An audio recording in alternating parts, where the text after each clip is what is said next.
this tight end class is not something that you're going to be really looking forward to. You may get one or two gold mines, let's say, someone who can actually make an impact at the NFL level. But the majority of these guys will probably fall by the wayside after a few years in the NFL if they make it that far. So I'm going to just start off by kind of giving you guys the first two people on our first two players on our list. We've got Jalen Wydermeier from Texas A&M, and we got Trey McBride from Colorado State. We got 6'5" Jalen Weidermeier, who's more known as a blocker, for example. He did have 40 receptions, over 500 yards last season. And then you look on the other side, Trey McBride is a guy who obviously can catch the ball. He had over 1,100 yards last season on 90 catches. Now, he only did get in the end zone one time, but the production, like you're saying, is definitely there. He led all D1 tight ends in receptions and receiving yards, just to kind of segue into what Sushane wants to talk about next. Yeah, so just what you were saying to introduce this, I just wanted to put that in a little more context, right? You were saying that I'm not too excited about the tight end class. Well, let's take a look at this here. Just take a step back for a moment. So 2022 NFL draft is going to be about 250-ish players or so, incoming rookies coming in. More than half of them are just going to fail anyway. It's going to be complete busts. So of the ones that do kind of make it, half of them are still defensive, some are offensive on top of that, right? So it's going to be pretty difficult to find offensive guys in general, like for fantasy football, like the skill position players, because in this class, the best guys, the best prospects available are on defense, offensive line, positions that are not for fantasy football. And then on top of that, of the skill positions that are available, we mentioned last week, wide receiver is probably the strength of the class, at least as of now. And then behind wide receiver, maybe next. We talked about them a couple weeks back. And then I feel like most people who do kind of follow what's going on with 2022 and the rookies and everything, the incoming class and everything, it's kind of widely known now that the quarterback class is not too strong. But the tight end class as a whole might just be even worse than that. It could be the worst group of all of the skill positions, and could be the worst group in every single, in terms of like including linebackers and defensive ends and tackles and everything. It could be one of the worst of all in this incoming draft, right? With that being said, though, tight ends are still impactful players, and you see all the time, every year, a couple teams are going to take a shot on tight end, even in round one, right? Just because for the fact that, hey, if you get the best tight end, like you can get the top tight end or the top player on your draft board at a position. Walk away. Also, you got tight end premium's pretty popular. Yeah, tight end premium too. Well, so that's when you see people reach a lot more for. No, I'm saying in the NFL draft, right? You would say like a couple teams. Oh, NFL GM draft. Right. Yeah. People are taking them round one, like just so you can get, like, it's a 32-man draft technically, right? There's 32 teams, so you can just get the top guy, the top player at a position. Like that's still. They really do. Like you really do that regardless of the. You're just talking about. It doesn't matter if it's tight end. NFL GMs really do that. Like, oh, I'm gonna get the number one. Komet was the first tight end taken a couple years back by the Bears. You liked him. And I know. But you liked him though. You didn't say. See, it's all in hindsight. Yeah, you can say. But you were a big Komet supporter as a prospect in his first year. You know, because he's a rookie, giving him slack. But like, I mean, he didn't seem that bad as a prospect. Yeah, but I mean, I wasn't overly high on him either. You know. So he went round two. I don't know. He went round two. Yeah, he went round two. So you're saying now it's like too early? Is that too? That's too early for a guy like Komet. That's probably about right for a guy like Komet, because I mean, round two is like, I mean, he's still upside to him. He's not totally terrible, I don't think. But I mean, that's neither here nor there, I guess. So there's that, right? One reason that you should take a tight end, or not should, but could take a tight end just to get the top guy, right? But there's also a couple who maybe they're worth that late round one price in terms of just looking at 2022, right? So the first guy that could be taken in the late round 1 of the NFL draft. Drew was mentioning Jalen Wydermeier. And Drew, what were you saying his statistics were this year again? So he had 40 catches, 515 yards receiving, 4 touchdowns. Just as a note, he did had 18 total touchdowns in 3 seasons. So that's not bad. He's a decent red zone target for sure. But I remember we talked earlier in the season, and he is definitely someone who's a willing blocker from what I remember. Yeah, so willing blocker. The play strength is definitely going to translate to the NFL. The blocking,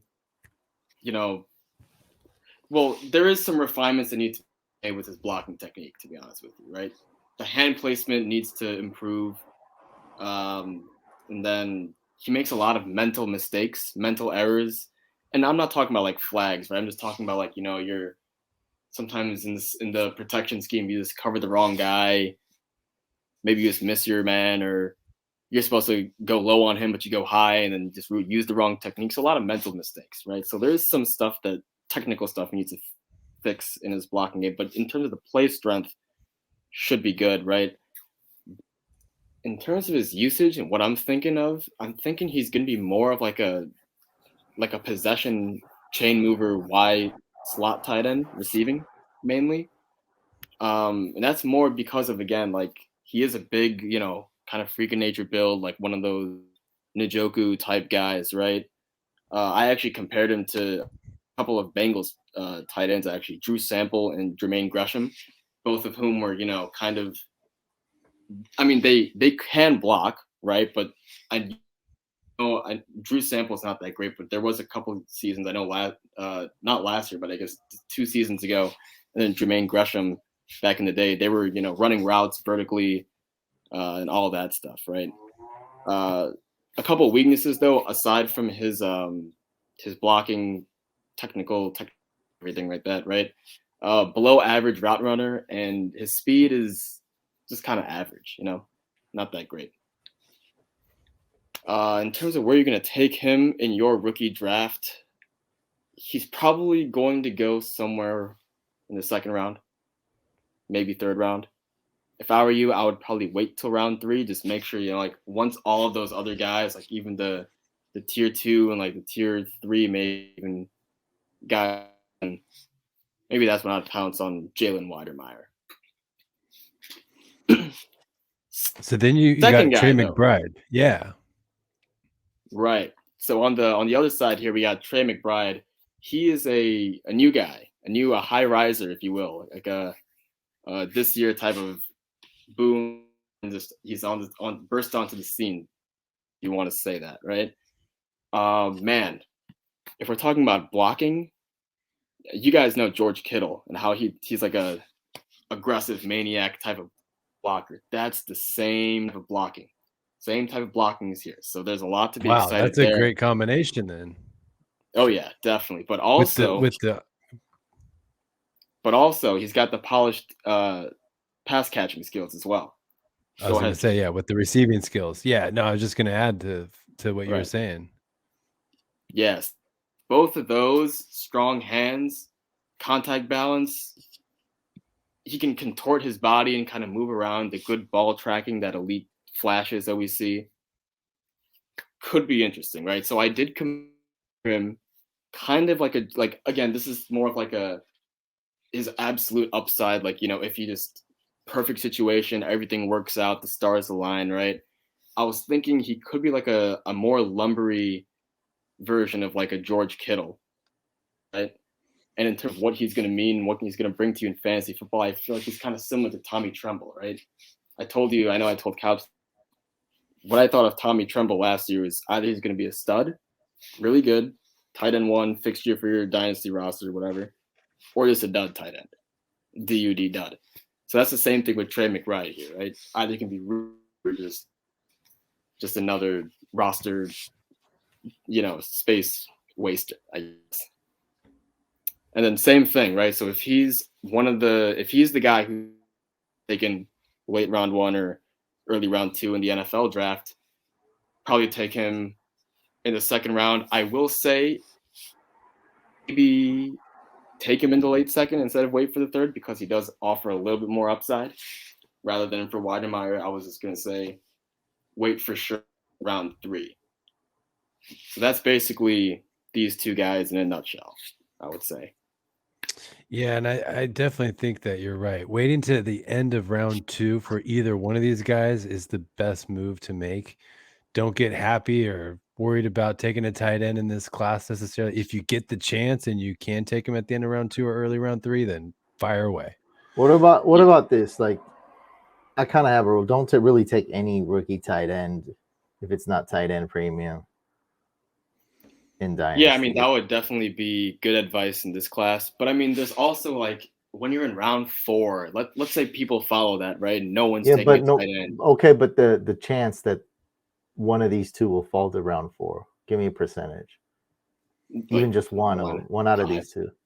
One, So you'll be extremely lucky. Yeah, that's what I mean. So yeah, if you're round 4, I mean, I'll draft like anything. I'll draft like a cat or something.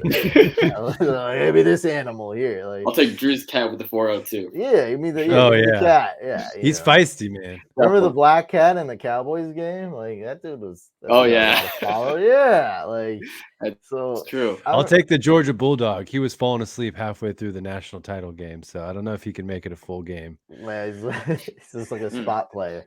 But yeah, I mean, I feel like people reach for him too much, but that's why I do push. I make all these like TikToks and YouTube videos and podcasts are like, hey, these are my dynasty settings. Like if you have super flex and tight end premium, it makes things really freaky. This is the type of stuff I don't excel at. I haven't nailed this and got the hang of it quite yet. That's why I love it. It is challenging to me to draft in these scenarios because I don't know. Like, I don't want to draft a quarterback, but I need a quarterback though. Like, can I trade for one? Or do I just bite the bullet and reach for one in the draft? That's what Superflex. And then now you got tight end premium where the data shows that, hey, you could really like start a tight end in the flex, like, because it could work out. Like they get a lot more fantasy points. So that, throws another wrench. Like now a guy like Kyle Pitts could go number 1 overall in a rookie draft, and rightfully like there's no argument against that. Like there's a very good argument that you could have took Kyle Pitts number 1 overall in tight end premium. So I took him 4th overall in our tight end premium captains league. So just for context, that's super flex though too. No, it's tight end premium and super flex. You're right. Yeah. So Trevor Lawrence is often, he was the chosen one. He's like at least as good as Andrew Luck if you're going back in time and looking prospect at it. Status, yeah. Yeah, and so it's like, I mean, you got him at a steal though. There's no denying that because I have him as a top 2. I had him as a top 2 heading in with the tight end premium super flex. Like I'd go Trevor Lawrence and then Kyle. I don't know how he fell that far, but yeah, I took him. It went Lawrence, Fields, Lance, Pitts. That's how that draft went. So the guy chilling at 5, he got Chase, I assume. Yeah, he got Jamar Chase. Wow, I think it was Cash, I believe. And I think he got Najee. He got Najee. Wow, so just Chase went 6. This is why we love super flex. What are we doing, fellas? Oh my goodness.